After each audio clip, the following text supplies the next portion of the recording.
آپ زانی کی بھی شفاعت کریں گے, چور کی بھی شفاعت کریں گے؟ نبی نے فرمایا ہاں میں زانی کی بھی شفاعت کروں گا, میں چور کی بھی شفاعت کروں گا. ابو ذر کہتے ہیں میں پھر بیٹھ گیا. نبی نے تیسری مرتبہ فرمایا میری شفاعت میری امت کے بڑے گناہگار کے لیے. حضرت ابو ذر غفاری کہتے ہیں میں پھر کھڑا ہوا اور عرض کہ یا رسول اللہ کیا آپ کی شفاعت چور کے لیے بھی ہے, زانی کے لیے بھی ہے؟ گویا بار بار کھڑے ہو کر آپ تعجب کر رہے ہیں کہ اللہ کے نبی آپ نے اپنی شفاعت کو اتنا عام کر دیا, اتنا وسیع کر دیا کہ آپ کی شفاعت کی وسعت کا یہ عالم کہ چور بھی بخشا جائے, زانی بھی بخشا جائے, اتنے بڑے گناہگار. نبی پاک صلی اللہ علیہ وسلم کے چہرے اقدس پر جلال آتا ہے اور جلال کے عالم میں ارشاد فرماتے ہیں اے ابو ذر سن, میری شفاعت میری امت کے بڑے گناہگار کے لیے ہے, چور کے لیے بھی ہے, زانی کے لیے بھی ہے. اگرچہ تو بار بار کھڑا ہو حتیٰ کہ ناک رگڑ رگڑ کے مر جائے تب بھی میری شفاعت ہے. اب قرآن کہہ رہا ہے کہ کون ہے جو اس کی اجازت کے بغیر شفاعت کرے, اور نبی کہہ رہے ہیں مجھے اجازت مل گئی. اور پھر قرآن میں دوسری جگہ اللہ فرماتا ہے کہ ہمارے محبوب کی شفاعت کا کیا عالم ہوگا, وَلَا سَوْفَ يُؤْتِيكَ رَبُّكَ فَتَرْضَىٰ. اے محبوب ہم آپ کو آخرت کے دن اتنا دیں گے کہ آپ راضی ہو جائیں گے. اللہ کے نبی اس کی حدیث کی اس آیت کی شرح میں اور اس آیت کی تشریح میں حدیث پاک ہے, فرماتے ہیں اے لوگوں تم سب گواہ ہو جاؤ, میرا رب مجھ سے کہتا ہے کہ اے محبوب ہم آپ کو اتنا دیں گے یہاں تک کہ آپ راضی ہو جاؤ. میں اس وقت تک اپنے رب سے راضی نہ ہوں گا جب تک میں اس شخص کو بھی جہنم سے نہ نکال دوں جس کے دل میں رائی کے برابر بھی ایمان نہیں. تو پہلی بات آپ نے سمجھی, پہلی کیا تھی؟ مشرکوں کا شرک یہ تھا کہ انہوں نے بتوں کو وسیلہ جانا. اللہ نے یہ نہیں فرمایا تھا کہ بت تمہارا وسیلہ ہے, بت تمہاری شفاعت کر سکتے. انہوں نے منمائنے طریقے سے شفاعت کا انہوں نے حقدار اور ٹھیکیدار سمجھ لیا تھا بتوں کو اور معبودوں کو. مگر ہم انبیاء اور اولیاء کو جو شفاعت کرنے والا جانتے ہیں, اپنا وسیلہ آخرت اور دنیا میں سمجھتے ہیں یہ اللہ کے حکم سے. یہ فرق ہو گیا ہے. اب آئیے دوسرا فرق, شفاعت سمجھنا ان کا بتوں کو شرک نہیں تھا, وہ پھر وسیلہ جاننے کے بعد بتوں کو پوجتے تھے, اس کی عبادت کرتے تھے اور یہ تصور کرتے تھے کہ ہم جتنی بتوں کی عبادت کریں گے یہ اتنا بڑا وسیلہ ہمارے لیے بنیں گے. یہ دوسرا جرم تھا. اس کا ذکر قرآن میں اللہ نے فرمایا. کہاں پر فرمایا؟ سورہ زمر آیت نمبر 3 میں اللہ ارشاد فرماتا ہے مَا نَعْبُدُهُمْ إِلَّا لِيُقَرِّبُونَ إِلَى اللَّهِ زُلْفَىٰ. اللہ فرماتا ہے کہ ان مشرکین نے اپنے معبودوں کو, باطل معبودوں کو پوجتے تھے اور کہتے تھے مَا نَعْبُدُهُمْ, ہم انہیں نہیں پوجتے, الا مگر اس لیے پوچھتے ہیں لِيُقَرِّبُونَ إِلَى اللَّهِ زُلْفَىٰ, تاکہ یہ اللہ تک ہم کو پہنچا دے, یہ ہمارے لیے اللہ کی بارگاہ میں وسیلہ بن جائے, اس لیے ہم پوجتے ہیں. مطلب وہ وسیلہ نہیں مانتے تھے, صرف ساتھ میں پوجتے بھی تھے. اور اہل سنت والجماعت کسی نبی کو نہیں پوجتے, کسی ولی کو نہیں پوجتے, کسی پیغمبر کو نہیں پوجتے, کسی صالحین کو نہیں پوجتے. تمام مخلوقات میں سب سے افضل اگر کوئی ذات ہے تو وہ رسول اللہ صلی اللہ علیہ وسلم کی ذات ہے. ہم رسول اللہ کو بھی نہیں پوجتے, ان کی بھی عبادت نہیں کرتے. تو جب ہم نبی کی عبادت نہیں کرتے تو پھر غوث پاک کیسے عبادت کے لائق ہو سکتے ہیں, غریب نواز کیسے عبادت کے لائق ہو سکتے ہیں, تاج الاولیاء کیسے عبادت کے لائق ہو سکتے ہیں. تو یہاں سے معلوم ہو گیا کہ ہم ان کو شفاعت کرنے والا جانتے ہیں, ان کو معبود نہیں جانتے.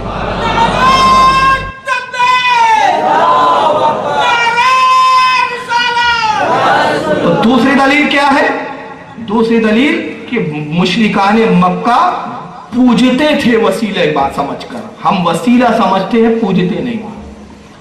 اب تیسرا سنیے, انہوں نے اللہ کے بارگاہ میں بتوں کو وسیلہ بھی جانا مشرکین نے, اور کتنا بڑا جانا, کہا کہ یہ وسیلہ ہے اور وسیلہ اکبر وسیلہ اعظم ہے. کتنا, جتنی طاقت اللہ کو ہے ان کو بھی ہے. یہ بھی اللہ کے ربوبیت میں, الوہیت میں, خدائی صفاتوں میں, خدائی میں یہ برابر کے شریک ہے. اللہ کے یہ برابر ہیں. انہوں نے اللہ کے برابر بتوں کو ٹھہرایا, اور اس کا ذکر بھی قرآن میں اللہ نے ارشاد فرمایا کہ یہ صرف وسیلہ نہیں جانتے بلکہ وسیلے کے ساتھ بتوں کو رب کے برابر سمجھتے ہیں. چنانچہ قرآن عظیم پارہ 19 سورہ شورا آیت 98 میں اللہ ارشاد فرماتا ہے اللہ ان قلنا لفی دلال مبین اذ نسوکم برب العالمین، اور قیامت کے دن وہ مشرکین کہیں گے خدا کی قسم تاللہ، خدا کی قسم انا قلنا لفی دلال مبین، ہم تو بہت بڑی گمراہی میں تھے، بہت بھٹکے ہوئے تھے، بہت بہکے ہوئے تھے۔ کیوں؟ اذ نسوکم برب العالمین، کہ ہم نے ان بتوں کو رب العالمین کے برابر ٹھہرا لیا تھا، رب العالمین کے برابر سمجھ لیا تھا۔ مطلب کیا ہوا کہ وسیلہ جاننے کے ساتھ ساتھ بتوں کو اللہ کے برابر بھی سمجھ لیا، اللہ کا دوست سمجھ لیا، اور ایسا دوست کہ اللہ ان کے وسیلے کو رد نہیں کر سکتا، ان کی شفاعت کو رد نہیں کر سکتا، ان کی سفارش کو رد نہیں کر سکتا۔ اور قرآن نے کہا کہ انہوں نے رب العالمین کے برابر جان لیا اور اس کی خدائی قوتوں میں، طاقتوں میں شریک ٹھہرایا، کہا یہ رب العالمین کے برابر ہے، جیسے یہ خالق ہے ویسے یہ خالق ہے، جیسے وہ پیدا کرتا ہے ویسے یہ پیدا کرتے ہیں، جیسے وہ مارتا ہے ویسے یہ مارتے ہیں، گویا یہ رب العالمین کے برابر طاقت و قوت رکھتے ہیں۔ مگر میں آپ سے پوچھتا ہوں، کیا آپ رسول اللہ کو اللہ کے برابر سمجھتے ہیں؟ شرک ختم۔ شرک تب ہوتا ہے، شرک بنا شرکت سے، اور شرکت ہوتی ہے برابر کی 50% کی پارٹنرشپ، اس کو اردو میں بولتے ہیں شرکت، اور شرکت سے بنا ہے شرک۔ جب بات برابری کی ہو تو شرک کہا جاتا ہے۔ تو جب ہم رسول کو خدا کے نہ برابر سمجھتے ہیں، نہ خدا جیسا سمجھتے ہیں، بلکہ خدا کا بندہ سمجھتے ہیں، لیکن رضا نے ختم سکن اس پہ کر دیا خالق کا بندہ اور خلق کا آقا کہوں گا۔ ہمارا یہ عقیدہ ہے کہ خالق کے بندے ہیں مگر پوری مخلوق کے آقا ہے، تو یہاں سے شرک ختم ہو جاتا ہے۔ اچھا، اگر بالفرض چلیے کسی کو میری یہ 3 دلیلوں سے اطمینان نہ ہو تو کہ نہیں ٹھیک ہے وہ آپ نے لایا، ہم نہیں مطمئن اس سے، تو میں کہوں گا پھر قرآن میں ایک سراحتاً آیت ہے، اس کا جواب لے آئیے آپ۔ اور وہ سراحتاً آیت کیا ہے؟ سری آیت کیا ہے؟ سنیے، سورہ مائدہ آیت نمبر 35، اللہ تعالیٰ ارشاد فرماتا ہے یا ایھا الذین آمنوا اتقوا اللہ وابتغوا الیہ الوسیلہ، اے ایمان والو اللہ سے ڈرو۔ پہلا جملہ یا ایھا الذین آمنوا، اے ایمان والو، خطاب کس سے؟ ایمان والوں سے، یعنی جن سے بات کی جا رہی ہے، جن کو مخاطب کیا جا رہا ہے وہ ایمان والے ہیں۔ اب پہلا مخاطب کیا اللہ نے، یا ایھا الذین آمنوا، اے ایمان والو کیا کرو؟ اتقوا اللہ، اللہ سے ڈرو۔ تو اللہ سے کیسے ڈرو؟ نماز مت پڑھو اور کہو اللہ سے ڈرتے ہیں۔ رمضان کا مہینہ ہے تو روزے مت رکھو، کہو اللہ سے ہم ڈرتے ہیں۔ اللہ تعالیٰ استطاعت دے، مال و دولت و حج مت کرو اور کہو ہم اللہ سے ڈرتے ہیں۔ صاحب مال ہو، صاحب نصاب ہو، زکوٰۃ نہ ادا کرو اور کہو اللہ سے ڈرتے ہیں، تو اس کو اللہ سے ڈرنا کہیں گے؟ نہیں۔ اللہ سے ڈرنے کے معنی نماز کا وقت ہو تو نماز پڑھو، روزے جب کی فرضیت کا جب وقت آ جائے، روزے آ جائے رمضان المبارک کے تو روزے بھی رکھو، حج کی استطاعت اللہ دے تو حج کر لو، زکوٰۃ کی استطاعت بخشے تو زکوٰۃ ادا کر دو۔ تو سارے اعمال کے مجموعے کا نام اطاعت اللہ کی اطاعت، اطاعت خداوندی، اور یہ ہوا اللہ سے ڈرنا۔ تو اللہ نے پہلا حکم فرمایا اے ایمان والو، خطاب ایمان والوں سے کیا اور کہا اللہ سے ڈرو، نماز بھی پڑھو، روزہ بھی رکھو، حج بھی کرو، زکوٰۃ بھی دو، سارے نیک اعمال، صالح اعمال پر تم عمل پیرا ہو جاؤ۔ اور جب ان سارے اعمال پر عمل پیرا ہو جاؤ تو اب یہ مت سوچو کہ نجات مل جائیں گی، یہ تکیہ کر کے مت بیٹھ جاؤ کہ ہو گیا اب جنت مل جائیں گی۔ کیوں؟ ایک تھا جس نے نماز ایک وقت کی بھی نہیں چھوڑی تھی، ایک تھا جس نے اللہ کی اطاعت سے کبھی روگردانی نہیں کی تھی، اس نے اتنے سجدے کیے کہ سجدے روئے زمین پر پھیلا دیے جائے تو ایک جگہ، ایک انچ بھی جگہ نہ بچے جہاں اس نے سجدہ نہ کیا ہو۔ علماء فرماتے 90 لاکھ سال اس نے اللہ کی عبادت کی، مگر عبادت منہ پر مار دی گئی۔ کیوں؟